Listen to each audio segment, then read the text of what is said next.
प्रिय बंधुओं, आज मैं भारतवर्ष के बारे में आपसे बात करना चाहूँगा। इसमें कोई शक की बात नहीं है कि हम भारतीय इस भारत क्षेत्र में जो उज़्बेकिस्तान से शुरू होता है और कन्याकुमारी तक जाता है और इधर वेस्ट पाकिस्तान के से लेकर के कराची से लेकर के और सुदूर कलकत्ता और उसके बियॉन्ड तक ब्रह्म देश तक जाता रहा है।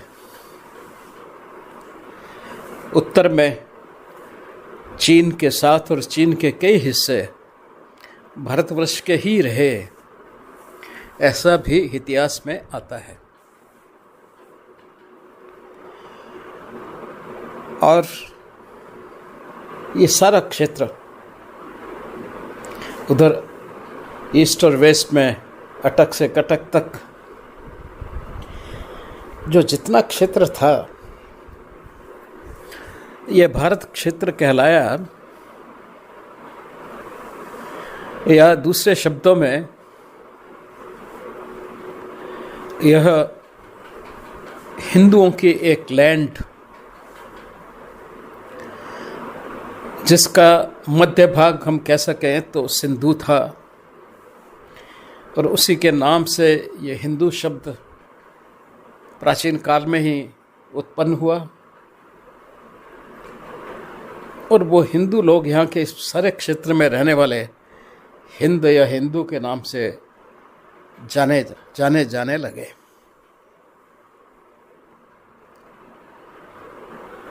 इस क्षेत्र में इसमें कोई शक नहीं है कि एक संस्कृति जो उभरी वह एक समन्वय की संस्कृति थी। उसी संस्कृति में हिंदू फिलॉसफीज, जिनको लोगों ने कहा, जैन की फिलॉसफी, बुद्ध की फिलॉसफी और अन्य बहुत से ऋषि मुनियों की फिलॉसफीज उपनिषदों के रूप में, वेदों के रूप में यहाँ प्रकट हुई।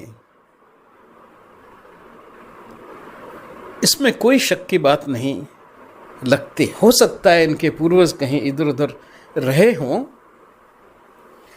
कि सारा वासुदेव ही हमारा है, इसलिए शायद संस्कृत में वासुदेव कुटुंबकम की बात कही गई। इस वसुधा यानी पूरी पृथ्वी पर रहने वाले लोग एक हैं, वो आपस में सभी एक कुटुंब है, एक परिवार है, ऐसा विचार हमारे लोगों ने रखा। तो जब वो विचार रखा तो उस वक्त मन में किसी के ये नहीं था, देश प्रदेश की बात तो थी ही नहीं। और जब यह सनातन धर्म विश्व में फैला है तो उस वक्त भी कोई इस तरह की विचारधारा ज्योग्राफिकल रिस्ट्रिक्शंस की नहीं थी। अब हम आते हैं उस समय में, जिस समय में एक नए धर्म का उदय होता है, जिसको हम इस्लाम कहते हैं। कोई शक की बात नहीं कि 1400 साल पहले सऊदी अरब में ये धर्म निकला और वहाँ की एग्जिस्टिंग जो भी धर्म था उसके विपरीत निकला, क्योंकि उस वक्त वहाँ के लोग शायद मूर्ति पूजक रहे होंगे, ऐसे संकेत मिलते हैं बहुत से। और उनके खिलाफ एक मूवमेंट चला जो इस्लाम के रूप में उभरा, और बाद में वो एक सेना के रूप में दुनिया भर में अपनी कनकस्ट के लिए निकल पड़ा। यह कटु सत्य है इस इतिहास का कि यह निकला और इन्होंने दुनिया पे जहाँ जहाँ आज इस्लाम है वहाँ कब्जा किया और वहाँ पे इस्लाम को फैलाया। इसमें कोई नहीं। तो इस्लाम सऊदी अरब से होता हुआ हिंदुस्तान में एंटर किया। मैं नहीं समझता कि किसी को इस बात पे विश्वास नहीं करना चाहिए, या कुछ लोग बड़ी अजीब सी बात करते हैं कि इस्लाम 1400 साल पहले भी था, हमेशा था, तो वो सब तो एक मिसलीड करने वाली बातें हैं। लेकिन हाँ, इस्लाम हिंदुस्तान में आया, ये जैन बुद्ध की तरह हमारा ब्रदरली रिलीजन नहीं था, यह फिलोसफी हमारी नहीं थी। इसके अंदर जो भी आधार था वो हमारे सोच का आधार नहीं था, यह आधार सऊदी अरब की सोच का था, और उन्हीं की परिस्थितियों को देखते हुए जो भी आधार बनता है वो परिस्थितियों के हिसाब से बनता है। इसलिए सऊदी अरब के उस समय की परिस्थितियों को देख करके ही और यह धर्म बना और उभरा, और जो अवेलेबल लिटरेचर होती है उसी के आधार पे वो अपने ग्रंथों की रचना भी करते हैं। और अवेलेबल जो उस वक्त उनको बुक्स थीं वो थी बाइबल। आप क्रिश्चियन बाइबल कह दो या जूस की बाइबल कह दो, बात तो एक ही है। तो उसी का बाइबल का आधार लेकर के मुझे ऐसा लगता है कि उनका ग्रंथ भी उसी तरह से उन्हीं व्यक्तियों, उन्हीं हीरोज़ और उन्हीं सभ्यता के अगेंस्ट चारों तरफ घूमता हुआ वो वहाँ पे पनपा। वो हमारी तरह नहीं था, हमारी परंपरा की उत्पत्ति नहीं थी। हमारी परंपरा में तो उत्पत्ति जो हुई वो जैन धर्म की हुई, बुद्ध धर्म की हुई, चार्वाक की हुई, और कई तरह की फिलॉसफीज यहाँ पे पनपे, और उन सब का विकास हुआ, सब समृद्ध हुई। पर एक ही छत्र तले वो सारी अपने आप को उनकी डिफरेंट स्कूल ऑफ थॉट से उनमें आपस में कोई लड़ाई या अंतर नहीं आया। हमारे इतिहास में कभी नहीं आता कि जैन और बुद्ध आपस में लड़े हों, एज ए जैन और एज ए बुद्ध, या हिंदू और बुद्ध आपस में लड़े हों एज ए बेसिस रिलीजन करके, बल्कि ये सारे धर्म अपने आप में सिमट करके एक ही छाते के नीचे पनपे एज ए भाई, ब्रदर्स, रियल ब्रदर्स जिसे कह सकते हैं। वो उस तरह से पनपे और उन्होंने एक दूसरे की बातों को अपनाया और एक दूसरे की बातों को उन्होंने वैल्यू किया, उनको सम्मान किया, आदर दिया, उनके देवताओं को भी आदर दिया, और सारी व्यवस्था उसी रूप में चलती रही जैसे पहले चल रही थी। इन नए धर्मों के आने से कोई अंतर नहीं पड़ा। वो एकजुट होकर के और एक ही सभ्यता का प्रतीक बन कर के अपने अपने विचार जिनमें थोड़ा थोड़ा अंतर था वो यहाँ पे चलते रहे। बहुत सी बातें हम ये कह दें कि अगर 50% बातें वो सब में कॉमन थी, कॉमनिटी थी, देवता वही थे, आराध्य वही थे, और फिलॉसफी भी बहुत कुछ 50% मिलती जुलती थी, और वो एक दूसरे के अपभ्रंशित होकर के मिक्स होती रही। ऐसा ही बरसों तक होता रहा। इस्लाम के आने के बाद यहाँ पे एक बड़ा परिवर्तन आया, क्योंकि यह धर्म बिल्कुल अपनी वैल्यू सिस्टम और इस सभ्यता से बिल्कुल अलग था। इसीलिए हमने इसको स्वीकारा भी नहीं, और बहुत ज़्यादा कोई ये हमारी लाइफस्टाइल में परिवर्तन भी नहीं ला सका। रादर इसका जो रूप यहाँ पनपा उस पर हिंदुज़म का प्रभाव स्पष्ट दिखाई देता है। इतिहास में दोनों धर्म यहाँ रहे, और दोनों धर्मों में से क्यों कि जो मुग़ल और दूसरे जो इस्लामिक पुराने समय में जो अफ़गानिस्तान या उज़्बेकिस्तान या और आसपास एरिया से आकर के यहाँ पे जिन्होंने अपना आधिपत्य जमाया, एक बात यहाँ समझने की है जो बहुत महत्वपूर्ण है कि हिंदुस्तान कभी भी राजनीतिक क्षेत्र नहीं रहा। अशोका के टाइम के बाद में ही हमारी राजनीति बढ़ती है। हालांकि वेदों में एक युद्ध का वर्णन है जिसमें 10 राजा आपस में आकर के लड़ते हैं, जो एक बताता है कि शायद राजनीति यहाँ पे थी, लेकिन राजनीति जीवन का प्रमुख वेग नहीं थी। वह प्रमुख भाग नहीं था हमारे सामाजिक और व्यक्तिगत व्यवस्था का।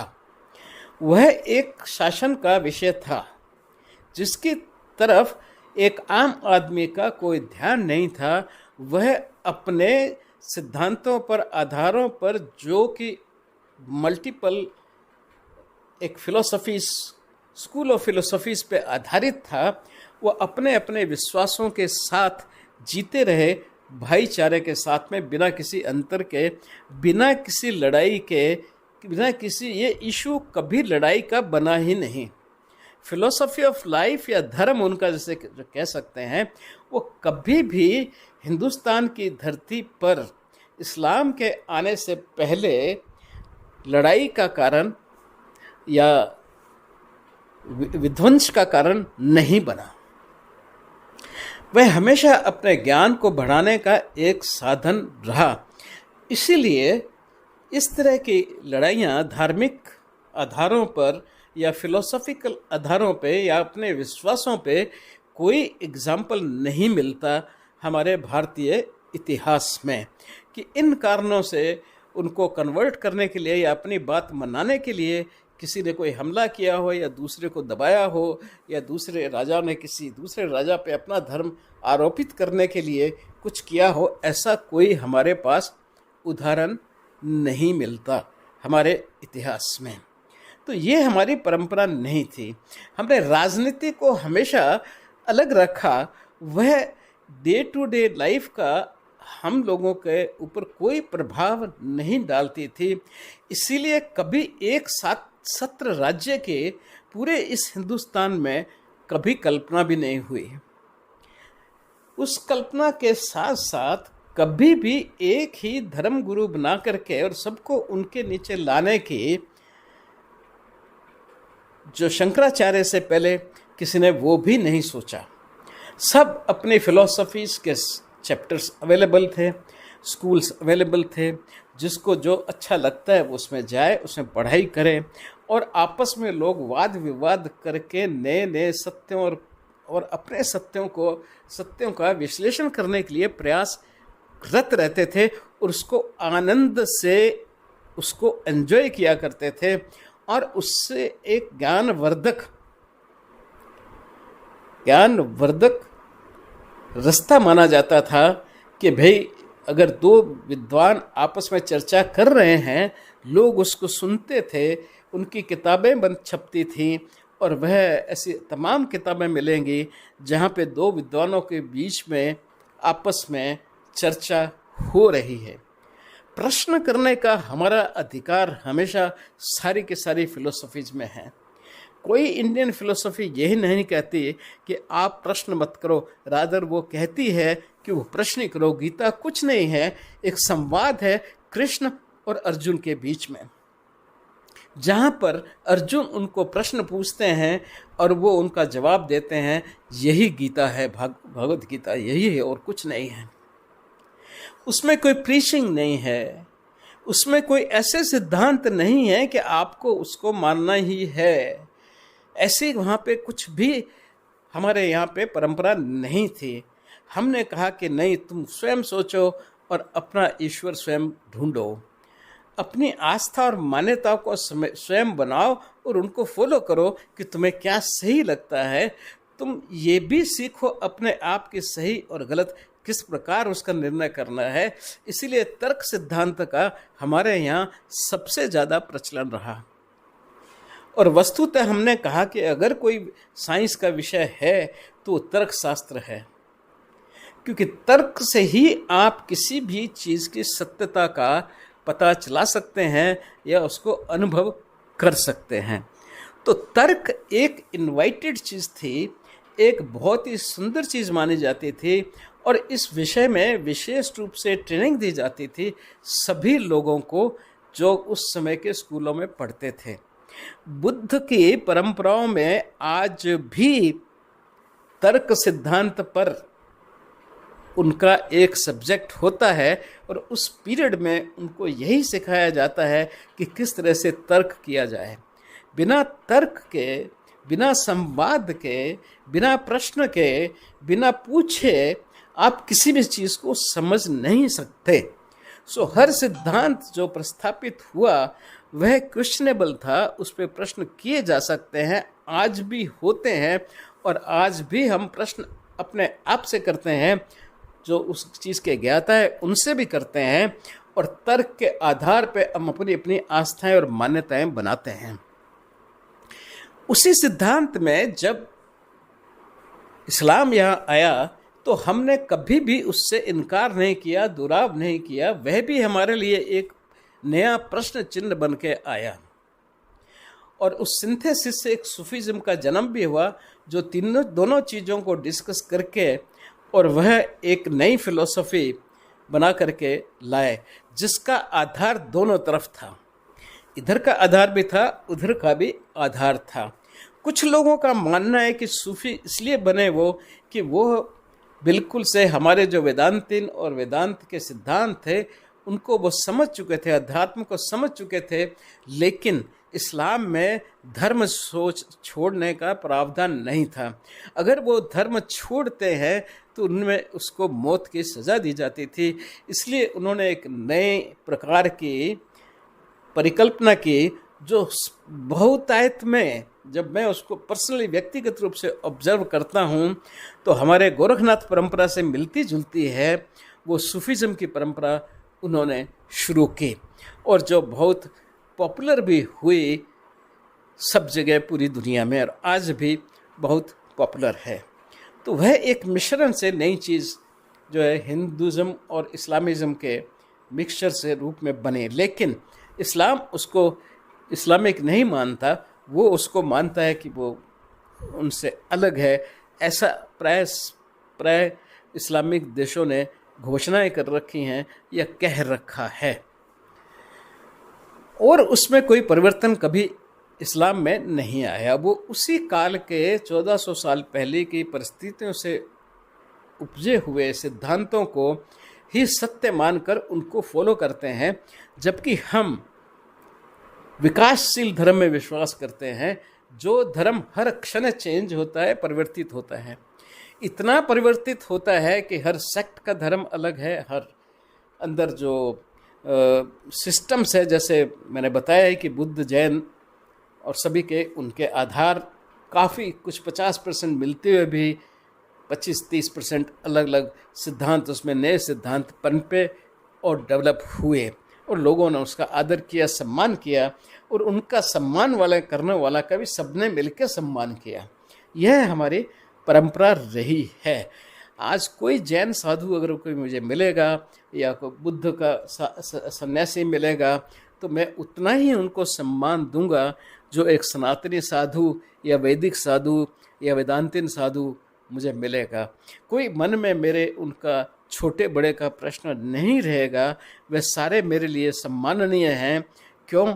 कि वो सब एक ही बात कहते हैं, रास्ता अलग अलग है, एम तो एक ही है सबका। इस तरह की भावना होने के कारण हम में कभी अपने विश्वासों के अलग होने से डिफरेंस नहीं आता। लेकिन इस्लाम के साथ ऐसा नहीं है। पहले हम हिंदुस्तानी लोग ही इस बात का चर्चा करते थे कि सबसे बड़ा आघात हमको ही सहना पड़ा। किसी हिंदुस्तानी ने यह कल्पना नहीं की थी कि पाकिस्तान या मुस्लिम के लिए अलग इस्लामिक लैंड होनी चाहिए, एक इस्लामिक कंट्री होने चाहिए और वही रहेंगे। ऐसा किसी भी यहाँ भारतीय देश की परंपराओं से जन्मे हुए किसी व्यक्ति का विचार नहीं था, हो भी नहीं सकता था। हमने तो इस धरा को अपनी माँ कहा, इस धरा को हमने प्यार किया। ये धरा हमारी है, हम इसके हैं, हम इसके पुत्र हैं सभी मिलकर के, और ये हमारी माता है जो सबका प्यार के साथ में, एक जैसी ममता के साथ में ही सबकी अपब्रिंगिंग कर रही है, जो सबको अपना प्यार देके, ममता देके, खाना पीना देके, हर चीज़ दे कर के और हमारी पालन और सुरक्षा सब कुछ प्रदान कर रही है। और इस भूखंड का तो शेप भी कुछ ऐसी थी, एक तरफ समुद्र, तीन तरफ समुद्र और एक तरफ हिमालय। ऐसा सुरक्षित करके भगवान ने इसको रखा कि इस पे बाहर से आने वालों का, लोगों का प्रभाव उतना नहीं पड़ सका जितना बाकी जगह पे हुआ। खैर, किसी न किसी कारणों से इस्लाम यहाँ आ गया, बड़ी जल्दी आ गया। अपने उत्पन्न होने के बाद मीर कासिम के टाइम में ही आ गया और आकर के यहाँ पे फैला। हमने कभी विश्वास नहीं किया, हालांकि उस वक्त हमारा बहुत ज़्यादा नंबर था। अगर नंबर की ही बात होती तो हिंदुस्तान में जो सो कॉल्ड हिंदू जिनको आप कहते हैं, या भारतीय संस्कृति के जो प्रतीक थे, धर्म थे, वो अगर चाहते तो कभी भी उनको अपने अंदर समा सकते थे। लेकिन ऐसे प्रयास करने का हमारा कभी कोई विचार या ऐसा मन में मनसा कभी बनी ही नहीं। हम तो हर एक को परंपरा में छूट देना चाहते हैं कि तुम जैसे हो वैसे जियो। कोई हमें तुम्हारे जीने की स्टाइल से, तुम्हारी पूजा की स्टाइल से, तुम्हारे धर्म की स्टाइल से हमें कोई प्रभाव नहीं पड़ता है। ये हमारी सिखाई हुई चीज़ है और हमें दूसरों को रहने से भी कोई ज़्यादा अधिक प्रभाव नहीं पड़ता है। इसलिए भारतीयों ने कभी भी इस चीज़ का कभी कल्पना भी नहीं किया कि भारत माता के, अपनी माँ के वो टुकड़े कर सकते हैं। यह उनके दिमाग में अकल्पनीय था। लेकिन दूसरी तरफ इस्लाम के विचार थोड़े अलग थे और उन्होंने इसकी डिमांड की।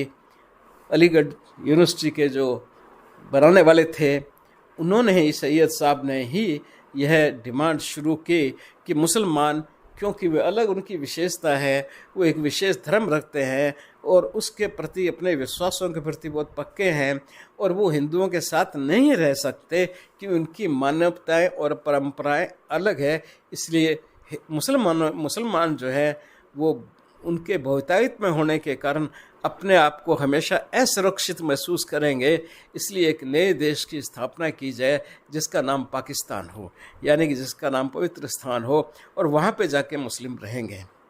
तो यह डिमांड कभी किसी एक भी हिंदू ने नहीं की।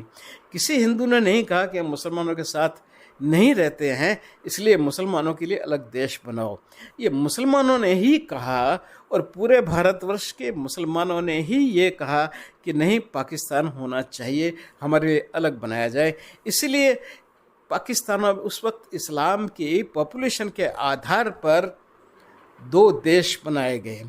एक Pakistan, east Pakistan and west Pakistan, दोनों मिलके एक पाकिस्तान, और दूसरा हिंदुस्तान।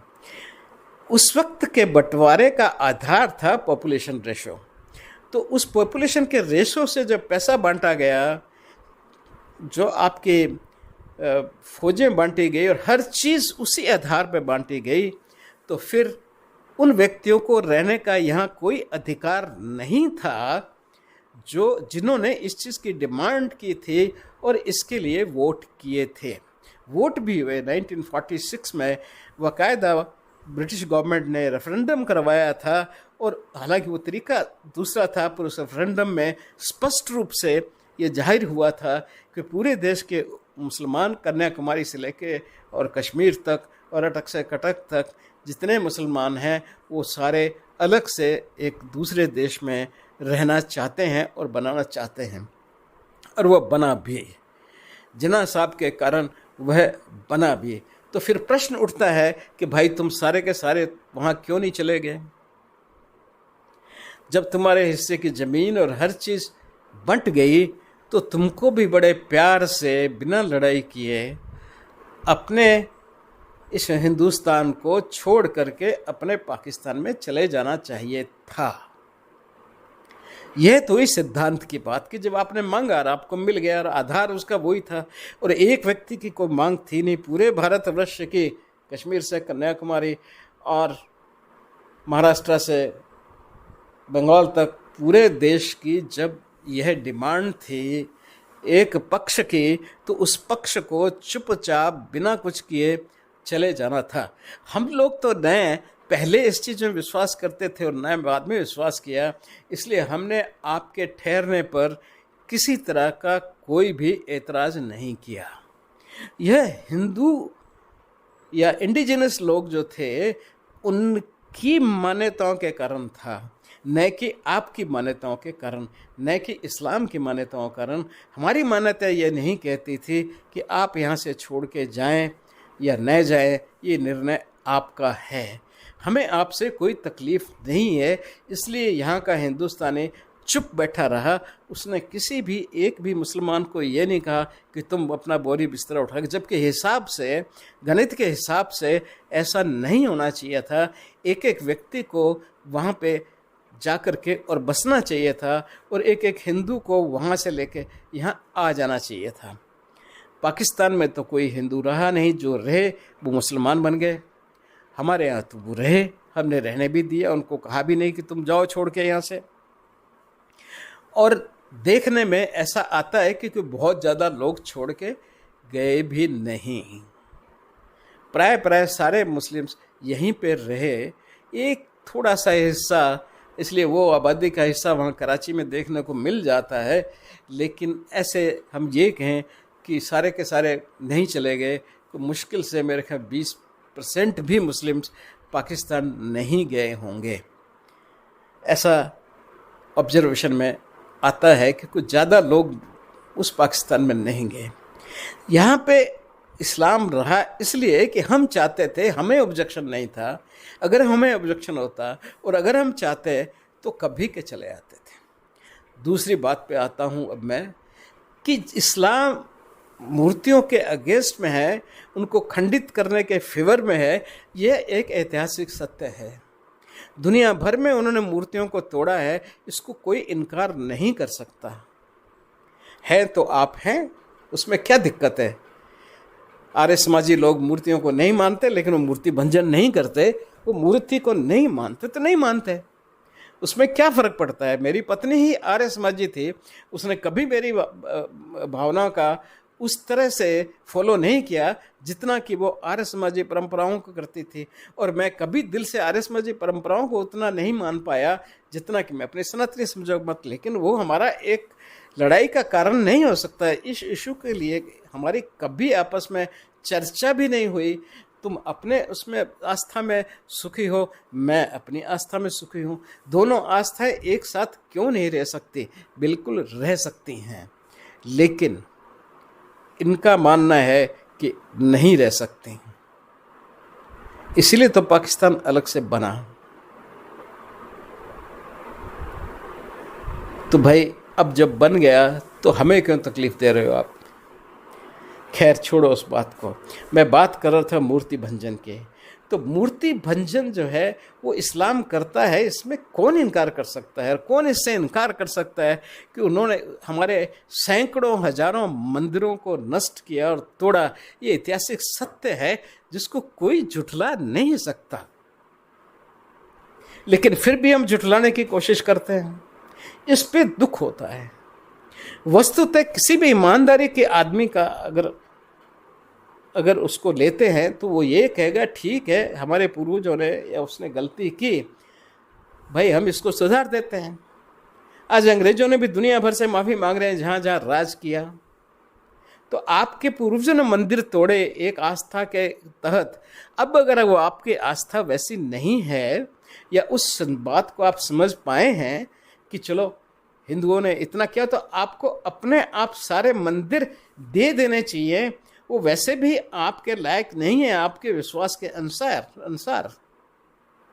आपको खुद आगे आना चाहिए और कहना चाहिए ये ज्ञान पापी मस्जिद की चाबी लो, हमें इसमें कुछ निशान मिले हैं जो सिद्ध करते हैं कि ये मंदिर था। ये मथुरा के टेम्पल की चाबी लो। हमें मालूम है कि इतिहास में हमारे जो पूर्वज थे, तुम्हारे पूर्वज तो नहीं थे, तुम्हारे पूर्वज तो हिंदू ही थे, लेकिन फिर भी कुछ अंश जो वहाँ से आया उन्होंने आके तोड़ा। आपने नहीं तोड़ा है। आप में से किसी एक आदमी ने भी इन मंदिरों को नहीं तोड़ा है। ये आक्रांताओं ने तोड़ा है जिन्होंने हमारे देश पे हमला किया। ये औरंगजेब ने तोड़ा है। औरंगजेब हिंदुस्तानी नहीं था, उसने कभी हिंदुस्तानी भाषा को नहीं बोला। किसी मुगल ने अपने दरबार में कभी भी हिंदी को नहीं बोला। वो हमेशा अपनी पारसी, पख्तो या अपनी जो लैंग्वेज या मिक्सचर की लैंग्वेज जो बनाई उन्होंने उर्दू, जिसमें ज़्यादातर शब्द पारसी, पश्तो और अरब के थे, अरबिक वर्ड थे, उन लैंग्वेज को उन्होंने कभी कुछ लोगों ने बोला होगा, पर ज़्यादातर लोग पारसी में ही बोलते रहे। जो अरबिक पारसी भी जो प्योर नहीं थी, जो प्योर पारसी है वो तो हिंदुस्तान की भाषाओं के बहुत नज़दीक है, वो तो संस्कृत की बहन है, छोटी बहन है, या तो बड़ी, कोई कहना चाहता है तो बड़ी कह ले। पर हाँ, जो पुरानी पारसी है आज भी, जिस भाषा के अंदर ज़ोरास्ट्रियनिज़्म का सारा सिद्धांत और सारे दर्शन लिखे गए हैं, वह पारसी संस्कृत की छोटी या बड़ी बहन है, लेकिन बहन पक्का है। तो हमारी तो पारसी से कोई दुश्मनी नहीं है, एनिशन पारसी से, वो तो हमारी मासी लगती थी। अरेबिक हमारे लिए एक एलियन लैंग्वेज थी। उसका निकट भविष्य में या निकट पूर्व में कोई ऐसा नहीं मिलता हमको कि दोनों भाषाएं आपस में एक दूसरे के साथ संबंधित रही हों, लेकिन किसी संबंध की भावना को नकारा नहीं जा सकता। वह एक भाषाविदों के रिसर्च करने का विषय है। लेकिन पारसी और संस्कृत में बहनों का, छोटी बड़ी बहन का रिश्ता था, इसको कोई जुठला नहीं सकता। इसके बारे में आपको पर्याप्त मटेरियल मिल जाएगा, अगर थोड़ा सा भी आप भाषा के विज्ञान में इंटरेस्ट रखते हैं तो खैर, बात वहीं आ रही थी कि इसमें सैकड़ों हजारों मंदिरों को मुगलों ने, इस्लाम के फॉलोअर्स ने, क्योंकि वो मूर्ति भंजक थे और उसमें विश्वास करते हैं, आज भी विश्वास करते हैं, आज भी वो मूर्ति की पूजा करना पसंद नहीं करते, आज भी फ़ोटो खिंचवाना पसंद नहीं करते, आज भी जितनी भी इस तरह की कृतियाँ हैं उन सब से, चाहे वो कला के रूप में हो चाहे किसी और रूप में हो, उनसे नफरत करते हैं आज भी। तो भाई, तुम्हारे पुरखों ने या तुम्हारे पुरखों के शासक जो थे, शासकों के पुरखों ने अगर इस तरह का गलत काम किया कि दूसरे धर्म की मंदिरों को तोड़ करके और अपनी मस्जिदें बनाई या उसी जगह पे कंस्ट्रक्ट किया, तो ईमानदारी से, अगर आप अच्छे इंसान अगर हैं, अगर आप इंसानी वैल्यूज़ में विश्वास करते हैं, अगर आप थोड़ा भी विश्व बंधुत्व में या दूसरे लोगों धर्म के लिए थोड़ी भी आप में श्रद्धा है, तो आप सबको आकर के और सब मंदिरों की चाबियां हिंदुओं को दे देनी चाहिए कि भाई आपके मंदिरों को हमारे यहाँ पे इस्लामिक शासक जो आए उन्होंने तोड़ा, अब आपको वापस दी जाती हैं, आप इनमें अपना मंदिर वापस बनाइएगा। बजाय इसके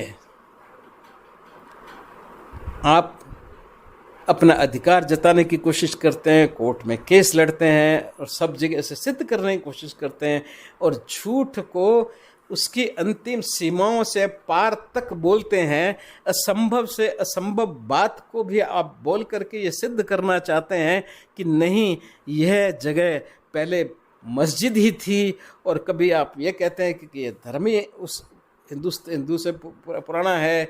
कोई कुछ तरह के वितर्क कुतर्क देकर के ये सिद्ध करने की कोशिश करते हैं, वह बहुत भद्दा दर्शक प्रकट करते हैं, और एक पूरे समाज के दूसरे लोगों में आपको छोड़ करके वो आपके प्रति एक शक क्रिएट करते हैं। क्यों? कि आप सत्य के बिल्कुल विपरीत बोल रहे हैं। आओ, मेरा आपको इनविटेशन है, आओ हमारे उन मंदिरों की जो हजारों साल पुरानी है, और आपस में अधिकतर के वंशजों ने जिन मंदिरों को बनाया था, जिनको स्थापित किया था, अपने पूर्वजों को वापस सौंप दो, तुम आके प्यार से कहो ये मंदिर तुम्हारे थे। हमारे वो लोग सीनियर लोग जो यहाँ पे आए थे उन्होंने गलत काम किया, आपको चोट पहुँचाई, अब हम पछतावे के साथ आपको ये वापस करते हैं। वो तो हुई इंसानियत की बात। लेकिन अभी जो ड्रामा चल रहा है, जो इस पूरे विश्वास वालों का ड्रामा चल रहा है, वह मुझे तो पसंद नहीं आता। और मुझे लगता है कहीं ना कहीं मूल रूप से कहीं ना कहीं कुछ ना कुछ तो गलत है। अदरवाइज साक्ष्य होने पर भी, प्रमाण होने पर भी अगर हम उस चीज़ को झुठलाते हैं, झूठ बोलते हैं केवल इस विश्वास से कि नहीं हमें झूठ बोलने का अधिकार है गैरों के साथ, तो बहुत गलत है। ऐसा मेरा सोचना है। बाकी सोच आपकी, ध्यान आपका, निर्णय आपके, विश्वास आपका। धन्यवाद।